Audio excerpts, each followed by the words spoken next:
Hello everyone, hope you all are doing well. In this video, we'll discuss the second problem of Lead Code Weekly Contest 303. It's a medium level problem. The problem name is equal row and column pairs. So the problem statement says that given a zero index n cross n integer matrix, return the number of pairs of Ri, Cj such that row Ri and column Cj are equal. Right?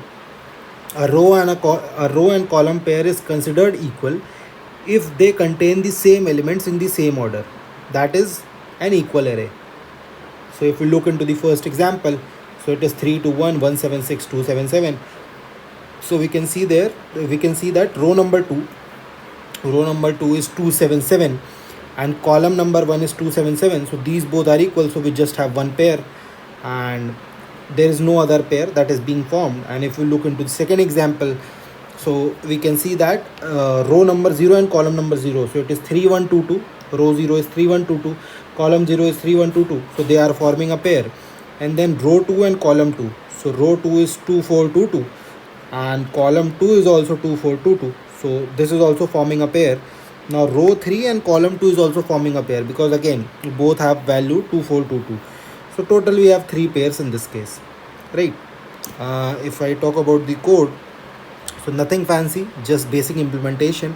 So if I talk about how I have implemented it, so the problem is saying that you are given a matrix and that is n cross n, right? That is n cross n. So the dimensions is, it's a symmetrical matrix n cross n.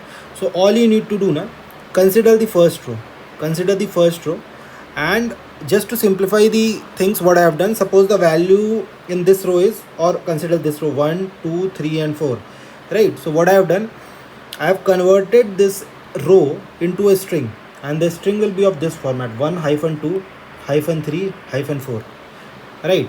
I have done this. I have also taken a map just for calculating the frequency. So the map will store this ASCII and value as the number of times this one has occurred in rows, right? Number of rows which have this as key. So map will be something like, key will be the value that I generate and value will be the total number of rows that have this value. So suppose in this case we have just one, right? Now again, suppose this is also 1 2 3 4, this is 10 20 34 43, something like this. So this string will be converted to 10 -20 -34 -43, right? So again we put this into our map. So at the end, so we have two maps because we need to calculate the number of pairs, right? So one is row map and one is column map. Row map is seeing what is the value generated for each of the rows, right? And column is keeping a track of what are the values generated for each column. So if I talk about a column, suppose the value here is 0. So for this column, the value generated will be 0 -2 -2 -20, right? So in rows, you keep a frequency of the values generated for rows, like 1 2 3 4 will have a count of 2 because this is occurring 2 times, right? And similarly, here in column we'll have and the other rows as well, and in column also we'll have certain values, like one of them will be 0 -2 -2 -20 will have a frequency of 1, and so on.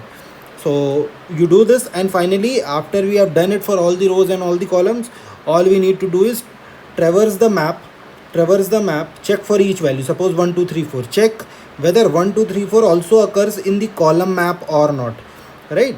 So suppose the frequency of 1 2 3 4 here is 2 and in column map it is x, like 0 1 2 3 anything. So just add 2 into x into your answer, right? Because there will be suppose here it is x, here it is y, so total x into y possibilities, x into y pairs will be there because we have x rows and y columns having the same value, right? So keep on doing this. Also, if that particular key is not present, so by default we return 0. So 0 multiplied by 2 will be 0 only, right? So this is the main logic. If we look into the code, so from line number 21, line number 22 and 23, we can see I've created two maps, row frequency and column frequency. And then on line number 25, we are traversing it, and you can see I've called two functions, get row string On line number 26, so what this get row string does, I pass a grid and I pass a row. That for this row you need to calculate the string that we have just generated, right? So taking a string builder and just appending the current number with a hyphen and finally returning it. So on line number 27, we are adding the frequency to row frequency. So row frequency dot put the current value that we have got, and this just increment the count. Similarly, on line number 29, we have done it for get column string. Get column string, again we are passing the grid and the column that we need to generate the string for this particular column. And then on line number 30, we have incremented the column frequency for this particular string. Then on line number 32, again finally what we have done, we have traversed one of the array, one of the maps. Anyone will do, because the second map, if it has a key, then we'll have a frequency, or else the frequency will be 0. So you can traverse any map. Here I have done column frequency map. So column frequency dot get or default key comma 0. Here we can skip get or default because obviously we are traversing column frequency, so that key will be present, but I've just written it into row frequency dot get or default key comma 0. So finally we'll be returning that answer because we'll be getting the total number of pairs, right? So hope you learned something new from this video. Do support it by giving up a thumbs up, do subscribe to the channel, and stay tuned for more videos of LeetCode contest. Okay.